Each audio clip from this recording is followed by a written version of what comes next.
Hello everyone, I welcome you to the channel it's awesome learning. आज हम करने वाले हैं इंग्लिश के कौन से डूज एंड डोंट्स है ताकि आप पेडागोजी पार्ट में 15 आउट ऑफ 15 इजीली स्कोर कर पाए। So the first one don't test, जो आपको बिल्कुल नहीं करना है इंग्लिश में, कि बार बार बच्चे को रिटन असाइनमेंट देना।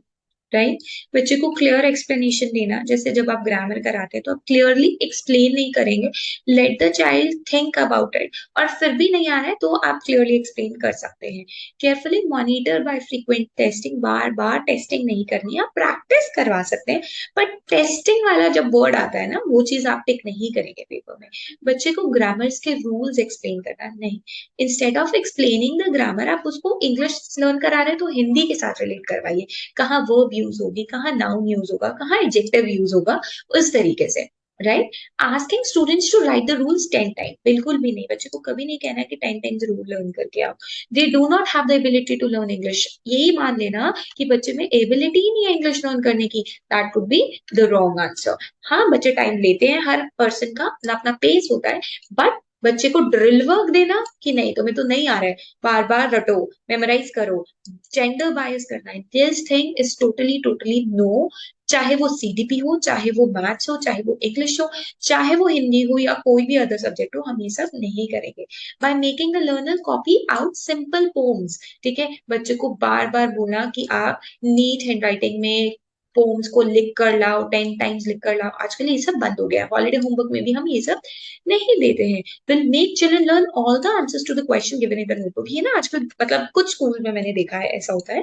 क्या रहता है, टीचर बोलती है मैंने ये क्वेश्चन लिखवा दिया, यही सेम टू सेम आप इसका आंसर पेपर में लिखेंगे। आप अपना आंसर खुद बना के नहीं लिख सकते। इंस्टेड ऑफ सेइंग दिस, आप बच्चे को ये बोल सकते हैं, बेटा अगर 2 मार्क्स का क्वेश्चन है तो मिनिमम 4 लाइंस होनी चाहिए, 3 मार्क्स का क्वेश्चन है तो मिनिमम 6 लाइंस होनी चाहिए। ठीक है, और ऐसा लगना नहीं चाहिए कि एक लाइन में 2 या 3 वर्ड ही लिखे हैं। ठीक है, प्रॉपर 6 लाइंस होनी चाहिए। तो आप इस तरीके से बोल सकते हैं, इंस्टेड ऑफ उनके ऊपर थोप देना कि आपने यही आंसर लर्न करना है। That is wrong. Prescribed text book, सिर्फ बच्चे को बोलना है इसी टेक्स्ट बुक से लर्न करिए, ये माय बेस्ट फ्रेंड का ऐसे, दूसरे से तो लर्न ही नहीं कर सकते। राइट, तो ऐसा नहीं करना है। बच्चे को ज्यादा से ज्यादा अपने सेंटेंसेस फ्रेम करने के लिए बोलना है। ऐसा रिजिड डिसिप्लिन नहीं बनाना है कि यही करना है। रटवाना नहीं है, बच्चों को मेमोराइजेशन नहीं कराना है इंग्लिश में। डिटेल्ड मीनिंग नहीं देना है किसी भी चीज के। ठीक है, अगर बच्चों को नहीं समझ में आ रहा है तो बच्चों से पूछे कि अच्छा बच्चे, आप अगर उसके सेट तरफ होते तो क्या होता।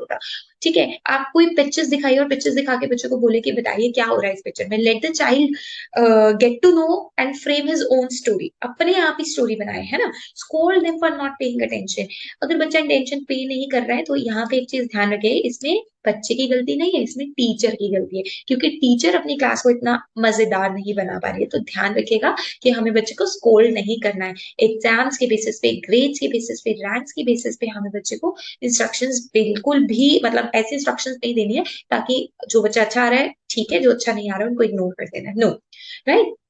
अगेन, टीचर को कभी भी डोमिनेंट नहीं रोल प्ले करना है। ऐसा नहीं करना है कि तुम्हें मेरी ही बात सुननी है।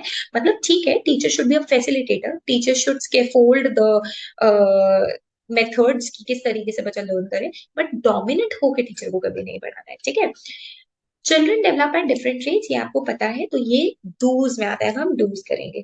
हर बच्चा अपने अकॉर्डिंगली लर्न करता है, हर बच्चा अपने अकॉर्डिंगली अडाप्ट करता है, एडजस्ट करता है एनवायरमेंट के अकॉर्डिंगली, अपनी नॉलेज खुद कंस्ट्रक्ट कर सकता है वो। ठीक है, आप बच्चे को 2 पिक्चर्स दिखाइए या 4 पिक्चर दिखाइए, ठीक है, जिस पे स्टोरी है, बच्चा अपने आप स्टोरी फ्रेम कर लेगा।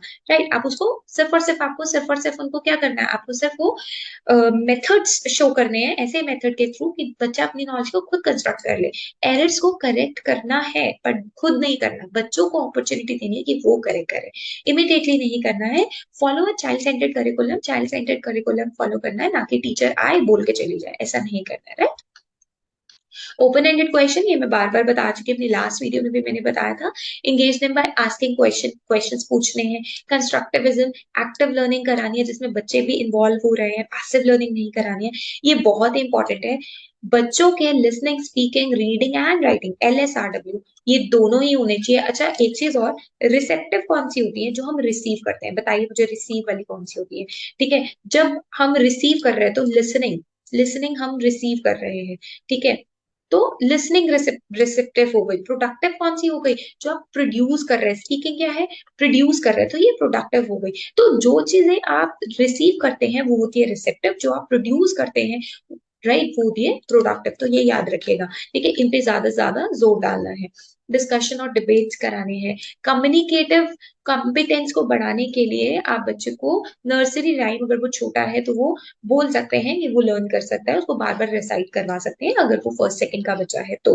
Right, use the text book as well as other material. ऐसा नहीं है कि आपको रिजिड हो जाना है कि मुझे तो एक ही ग्रामर की बुक यूज करनी है, दूसरी नहीं करनी, ऐसा नहीं करना है।